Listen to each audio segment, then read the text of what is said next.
काली हवेली, आखिरी दरवाजा। भाग 1। वह हवेली जो नक्शों में नहीं थी। बरसात की रात थी।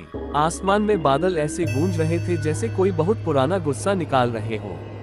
बिजली की चमक में सड़कें पल पल गायब हो जाती थीं। आरव अपनी बाइक धीरे चला रहा था।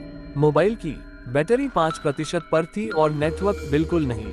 बस थोड़ी देर में गांव आ जाना चाहिए, उसने खुद से कहा। लेकिन सामने जो दिखाई दिया वह गांव नहीं था।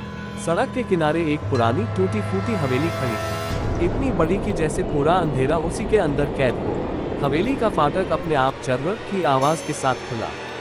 आरव ने ब्रेक मारा, दिल जोर जोर से धड़कने लगा। ये हवेली मैंने इस रास्ते पर पहले कभी नहीं देखी, उसने सोचा। मोबाइल की स्क्रीन अचानक बंद हो गई। अब उसके पास दो ही रास्ते थे, या तो इसी तूफान में आगे बढ़े या हवेली में शरण ले। एक तेज हवा का झोंका आया और उसके कान में किसी ने फुसफुसाकर कहा, अंदर आ जाओ।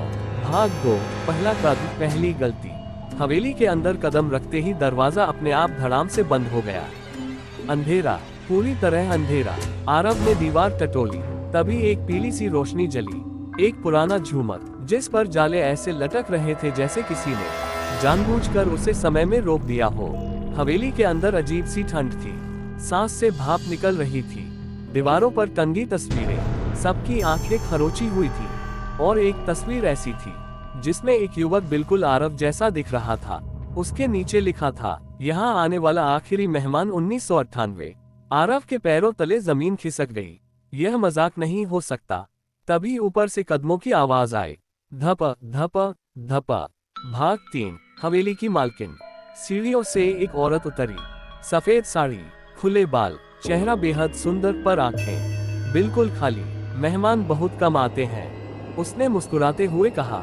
उसकी आवाज में अजीब सी गूंज थी। आप कौन हैं? आरव ने हिम्मत जुटाकर पूछा। इस हवेली की मालकिन, वह बोली। आप रात यहीं रुकिए, बाहर जाना सुरक्षित नहीं है। आरव ने पीछे मुड़कर दरवाजा देखा, वह अब गायब था। भाग 4। भूले हुए नामों की डायरी। रात के खाने के बाद मालकिन ने उसे एक कमरा दिया। कमरा साफ था, बहुत ज्यादा साफ। बिस्तर के पास एक पुरानी डायरी रखी थी। आरव ने जैसे ही खोली, उसके हाथ कांपने लगे। हर पन्ने पर एक नाम, एक तारीख और अंत में एक ही लाइन। वह वापस नहीं गया। आखिरी नाम था आरव शर्मा, तारीख आज की। डायरी जमीन पर गिर गई। तभी आईने में उसे कुछ दिखा। उसका प्रतिबिंब मुस्कुरा रहा था, जबकि उसके होंठ हिले ही नहीं थे। भाग 5। आधी रात के बाद। रात 12:15 बजे। हवेली में घंटी बजी, टन टन टन। दीवारों से खून टपकने लगा। दरवाजों के पीछे से आवाजें, खोलो, हमें बाहर जाना है। आरव भागकर नीचे आया। हॉल में वही तस्वीरें थी, लेकिन अब उनमें आंखें थी। सब उसे देख रही थी। मालकिन सामने खड़ी थी। हर हवेली को आत्मा चाहिए, वह बोली, और तुम बिल्कुल सही हो। भाग 6। सच्चाई। मालकिन असल में मालकिन नहीं थी, वह पहली आत्मा थी जिसे इस हवेली ने कभी छोड़ा नहीं। ये हवेली जिंदा थी, ये लोगों को बुलाती थी, अकेले, डरे हुए, टूटे हुए लोगों को, और फिर उन्हें अपना हिस्सा बना लेती थी। अगर मैं मना कर दूं? आरव चीखा। मालकिन हंसी। यहाँ कोई मना नहीं करता। भाग 7। आखिरी दरवाजा। हवेली के तहखाने में एक दरवाजा था, काला, बिना हैंडल का। मालकिन बोली, जो इसे खोलता है वही आजाद होता है। आरव ने जैसे ही हाथ लगाया, उसे हजारों चीखें सुनाई दी। उसने दरवाजा खोला।